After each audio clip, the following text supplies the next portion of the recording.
So Advanced Quest 9 is coming to the NA side of things, or it's already out depending on when this video goes live on the channel, but I wanted to give you guys a guide as someone that's already done this over on the JP side of things on how to beat some of these quests, because they can be, I guess, a little puzzling for these ones. They're not the most complicated ones. They might be slightly more time intensive because you can't just run in there and blitz these quests. If you try to do that, you will lose all of these. Like if you just try to like run in, treat it like a farming node, your characters are going to get absolutely stomped into the ground because you need to respect the puzzle for these. But don't worry, I'm a pretty dumb guy and I was able to figure this out on my own. Even got the gameplay in the background to show proof of me being able to get through these stages. So I'm going to break them down in as simplest terms as possible so that people that are like me and are a little, slow, let's just say, can figure out how to get through these quests. Because again, remember, next anniversary, for each 3 advanced quests that you finish, you're going to get 9 Saint Quartz. And then when we got that anniversary, originally on JP, people were complaining. They're like, I didn't even get that many Saint Quartz. And it's like, fraud exposed. You didn't do your advanced quest. So you gotta do these if you want your Saint Quartz. And keep in mind, next anniversary is going to be an absolute banger. Not only is the unit really good, but the summer units ain't half bad that are following our anniversary unit next year. So with all that being said, let's just start diving into this, starting off with the first one. Now, the first one is essentially you playing, I don't know if you've ever played like the Salem game with some of you and your friends. You're trying to find, the imposter, right? You're trying to find the bad wolves. Now, the bad wolves will only be alter ego servants, but there's also specific ones that are good and specific ones that are bad. You can go to the wiki and look at the actual layout and see that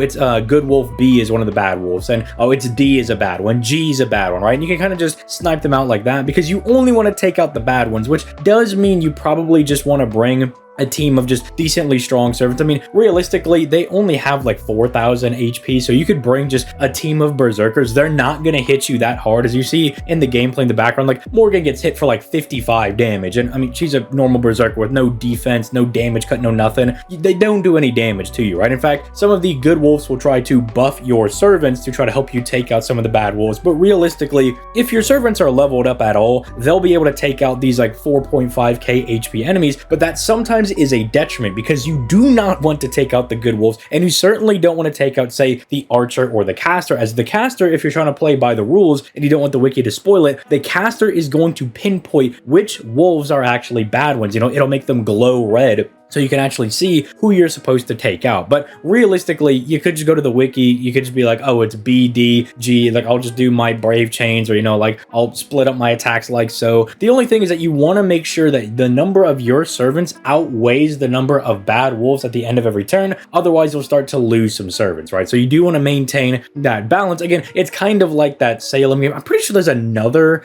game where it's like if you have enough of like the gooners, right, like the bad guys, right, they win the game, right? People will post in the comments what I'm talking about. We played it at camp and stuff. I'm sure people know what I'm talking about, but it's basically just that game, but we can kind of spoil it because we can see, that's good wolf B. Like, obviously I can tell who that is. If they didn't letter them, I'm pretty sure this would be much more difficult to try to get through, especially over on the JP side of things, right? When you're just like, oh, thank goodness they're lettered so I can tell which ones are bad and which ones are good. So once you know this mechanic, you're all good, but you can't just blitz in there and just start taking people out because you'll just start losing servants. They'll just start dropping like flies because you're also taking out the good wolves as well, and you want to maintain a good population of good wolves as well. So realistically, not all that difficult. And then once you've gotten all the bad wolves, right, once you outweigh them, right, as you see at the very end, I don't even have to beat some of the last ones because just the number of my servants outweigh the amount of bad wolves that are left. So we basically get all the bad guys. We won effectively. Now, the next one is one that I'm sure you're going to be tempted to try to blitz through.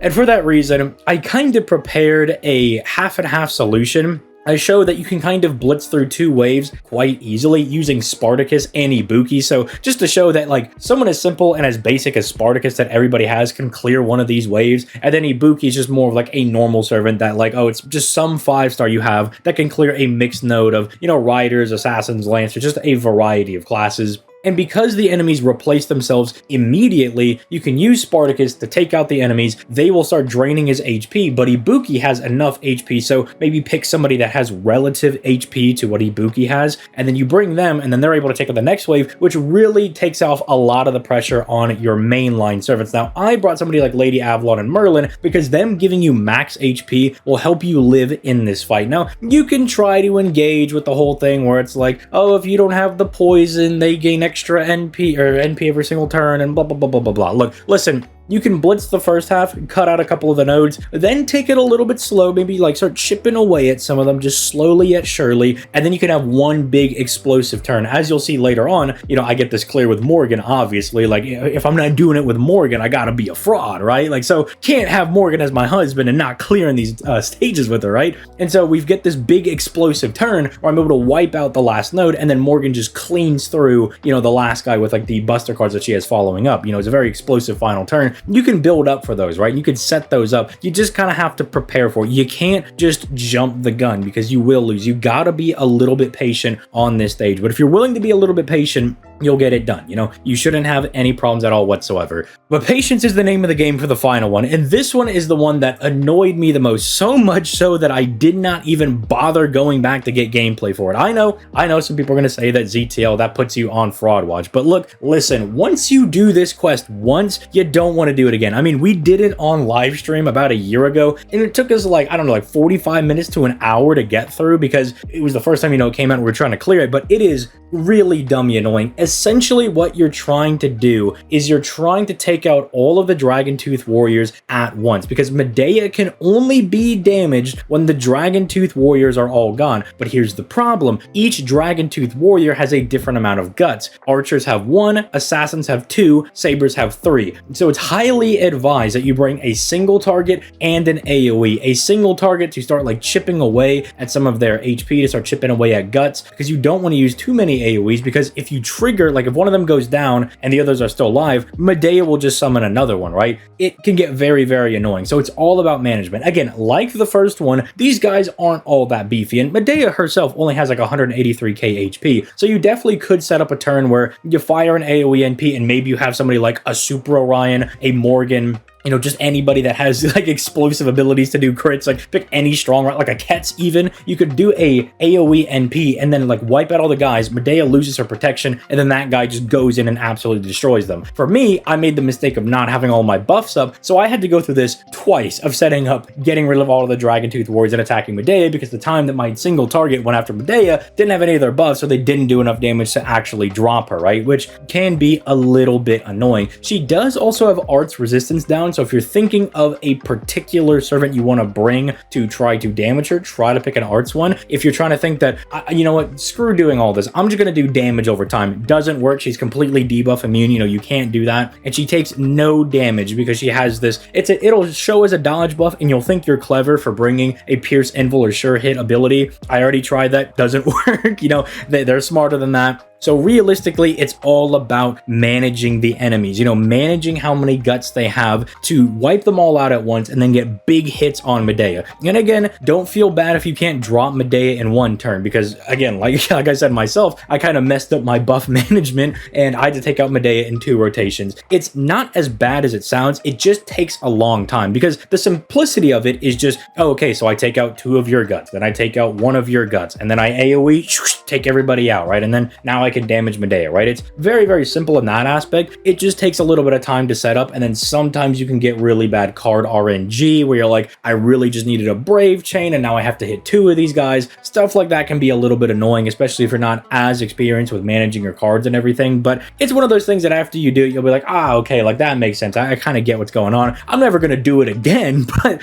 you know, it makes sense. I get it. There are also min-turn guides that you can look up for Advanced Quest 9 if you want to see how you can try to get through this as fast as possible, because there are ways to do that. It's just, I think if you're not as experienced in the game, you might mess it up, and then that's going to lead you being a little bit frustrated because you got to go through the whole thing again. So I would advise, you know, just for most players, slow and steady approach. You'll get through it. They're not very tough, but if you're more experienced, you got a better box, you could try to blitz for this content and just get through it easy peasy lemon squeezy. But with all that being said, let me know in the comments down below which ones you're going to be taking out first, which ones you're looking forward to and not looking forward to. Someone also remind me what the name of that game was that I was talking at the beginning of the video, because it is going to drive me up a creek if I cannot remember if it's actually called Salem or if it was called something else, or maybe I'm just misremembering it entirely. But with all that being said, I'm gonna go ahead and get out of here. You guys have yourselves a nice day, and I'll catch y'all in the next one. Peace, late guys.